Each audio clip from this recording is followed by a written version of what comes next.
Hell Hotel finally reaches its grand finale, and the question remains, who is the killer among the two remaining survivors? Months after the Cold River slaughter, Paige is filming a crucial scene for the doomed service remake when she suddenly calls for a stop. The director approaches to ask what's wrong, and Paige explains she can't understand why her character, Caitlin, would just stand there waiting for rescue when faced with death. In her view, the character should actively try to save herself. Having truly faced mortal danger and survived the Cold River Motel massacre, she possesses the deepest understanding of survival strategies. This expert advice based on real experience shocks the entire crew, and the director immediately recognizes the weight of her words, shouting for the screenwriter to come to the set and revise the script. At this moment, Paige feels an unprecedented sense of professional fulfillment. For years, she was seen as just a pretty face, but now her real experience gives her a voice. As a staff member delivers a bouquet of flowers signed by Andy, with a note expressing concern and encouragement for her past ordeal. This gift, though sudden, carries a touch of warmth that brings a faint smile to her face. Paige proactively texts Andy, inviting him to come over to her place. That evening, Andy arrived at her home. After a brief exchange of pleasantries, Paige mentioned that the movie had wrapped months ago and invited Andy to the premiere screening the following night. She admitted openly that it was better to face things head-on rather than avoid them, not only to thank him for the flowers but also as a chance to reconnect. The sudden ring of the kitchen timer interrupts this important moment, and Paige rushes to the kitchen to deal with dinner, leaving Andy alone in the living room. During her brief absence, Andy glances around the apartment filled with doomed service memorabilia, including some extremely lifelike props. As the night deepens, they discuss the official conclusion of the Cold River Motel incident. Andy can't shake a lingering unease. He feels the matter is far from truly over, the unanswered details and the faces of the dead often surfacing in his mind. He suspects both he and Paige might have missed something. Perhaps Floyd and Shirley weren't the only killers. Despite the official conclusion naming Floyd and Shirley as the killers,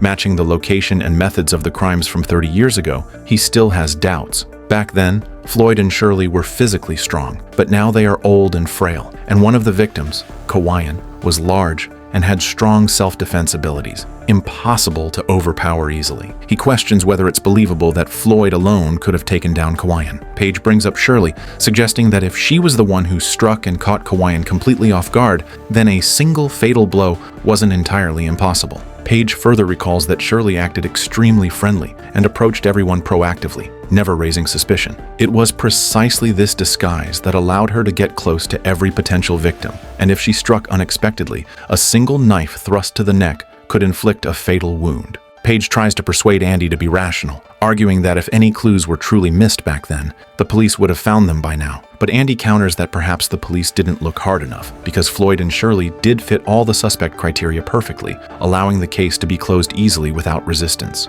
The more perfectly a suspect fits, the easier it is to make people stop asking questions. Paige decides to review all the death cases from the beginning. The first was Chef Hemingway's death, found roasted alive in the sauna, a shocking sight. Although the two suspects seemed to have just arrived at the hotel, they had actually been there for over an hour, long enough to familiarize themselves with the layout and plan the act. Portia and Crow's deaths left no clues. Almost anyone could have done it, and Floyd openly participated in killing Ruby, even showing disturbing excitement. For Kawayan, Paige still believed it could have been Shirley. Her friendliness could win someone over, then step by step close the distance. Paige believed that was exactly how Shirley had created the chance for a fatal strike. When Adriana died, everyone was in their own rooms. If Floyd and Shirley slipped out quietly, no one would have noticed. Blake's death was the same, the undisturbed environment giving them ample time to act. What Paige finds even harder to accept is that she personally saw Floyd and Shirley standing next to Blake's shattered body the next morning. They showed no panic or remorse,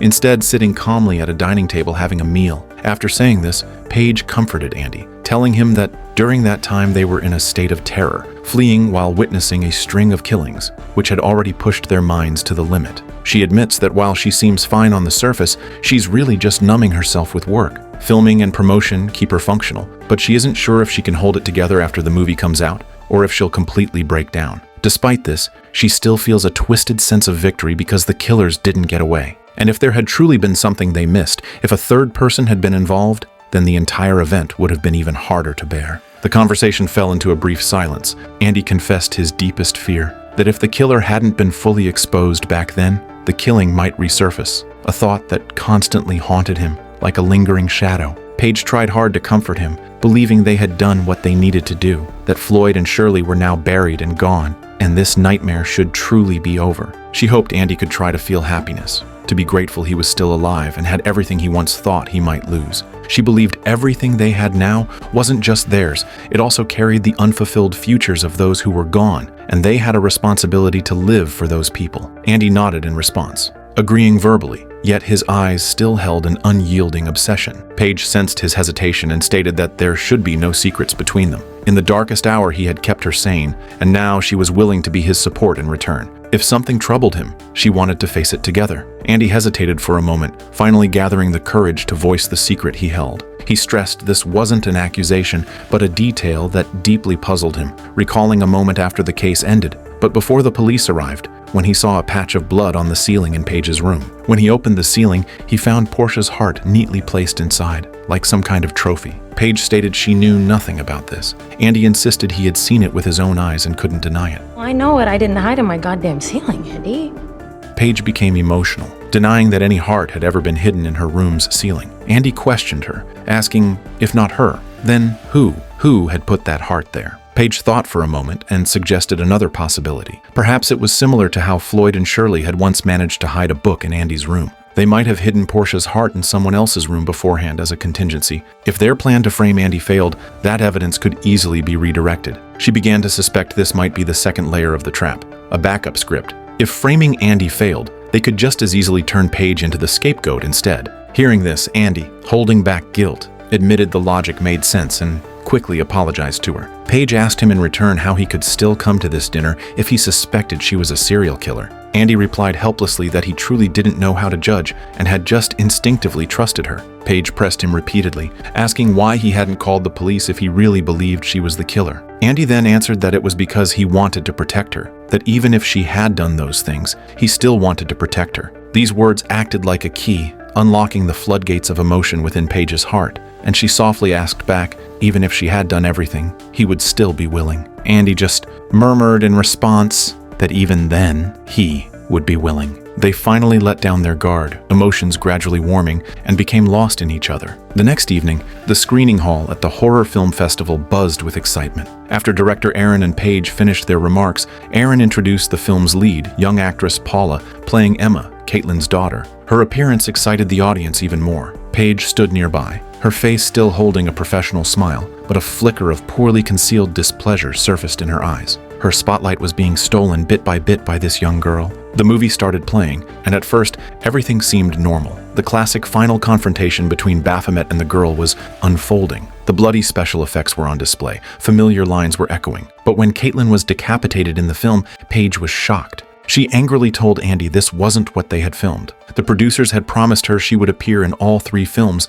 but they used a stunt double to have her head chopped off, and more absurdly, she knew nothing about it. Andy tried to comfort her, pointing out she had originally wanted to be done with the Caitlin role, but Paige argued that she wanted to do it according to her own wishes, not theirs. Just then, Aaron approached. Paige furiously confronted Aaron on the spot, demanding to know how the promised trilogy lead could suddenly be killed off. Aaron tried to defuse the situation, arguing it was the result of market testing, that audiences preferred Paula's new character Emma over Paige's old-era Caitlin. Paige's anger exploded instantly, raging that they had not only betrayed their promise, but also deleted her scenes and replaced the lead without her present. She could not accept this humiliation, nor could she accept being ruthlessly replaced. She then issued a stern warning that they would soon hear from her lawyer and agent. Andy suggested leaving, but Paige retorted sarcastically, asking where could she go, back to her apartment staring at the phone that would never ring. Paige then returned sadly to the screening hall, and Andy followed her back. The film screening entered its final stages.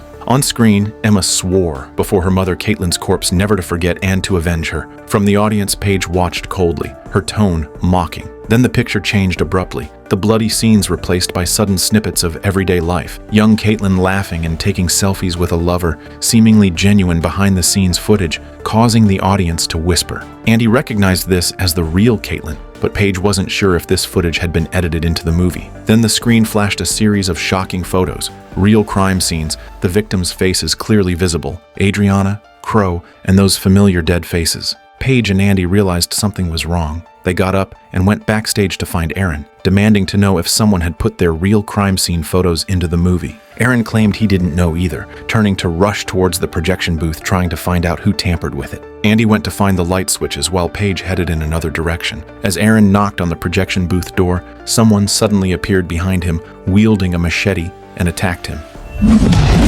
Andy and Paige then returned to the screening hall one after the other. Moments later, Aaron staggered onto the stage with a machete embedded in his abdomen. The audience, mistaking it for a special effects act, even applauded and cheered. But soon everyone realized this was not a special effect but actual murder. Faced with this sudden horror, the audience fell into chaos and panic, some screaming, some trying to flee, the atmosphere instantly collapsing. Andy and Paige walked onto the stage in terror. You were back there alone with Aaron. So were you. Stay back, stay back. Paige, I didn't do this. Then who did? This was your plan all along, wasn't it? Get us up there, cut us off, pick us off one by one. So I could go to jail for the rest of my life? No, because then Floyd and Shirley showed up. Which I had nothing to do with. And you got them to take the blame for you. Even asking me about that heart in my ceiling. Just to throw me off your scent. You're the scent. Meanwhile, in that very room, a phone was secretly recording their conversation. Unaware of this, Andy and Paige accused each other, voicing their mutual suspicions. Andy had his counter theory. He believed Paige had killed everyone to regain the spotlight. But when she saw herself killed off in the movie, she didn't like that outcome. So she revealed her true self and killed Aaron. Paige had turned the real Caitlin into a wet t-shirt erotic joke when she was clearly a woman deserving respect. Paige finally saw Andy's genuine emotion. She demanded to know if Andy had fallen in love with Caitlin. Andy's eyes reddened, and he choked back tears, admitting he did love her because Caitlin was his mother. A long-buried secret surfaced. Paige believed Andy, furious at seeing his mother distorted by the film industry into a cheap sex symbol, had orchestrated the entire Cold River slaughter. You killed everyone. No, I know. Same way you drowned Shirley, chopped Floyd's head off with a goddamn shovel. Just like you would do to anyone that didn't worship you. Paige grabbed the knife first and stabbed Andy in the abdomen, but the next second, she herself knelt down in panic, crying and apologizing. Yet just as their emotions were on the verge of collapse, heavily armed police stormed into the projection booth, shouting loudly for them to put their hands up. Andy seized the moment, accusing Paige hysterically of being the murderer, publicly declaring she had killed everyone. Paige broke down, desperately begging everyone to believe her, but it was already too late.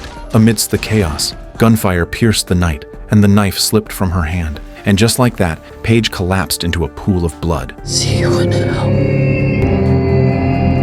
Thus, all 12 who entered the Cold River Motel met their end. Yet, the most bone-chilling truth remained unresolved: who the third killer really was.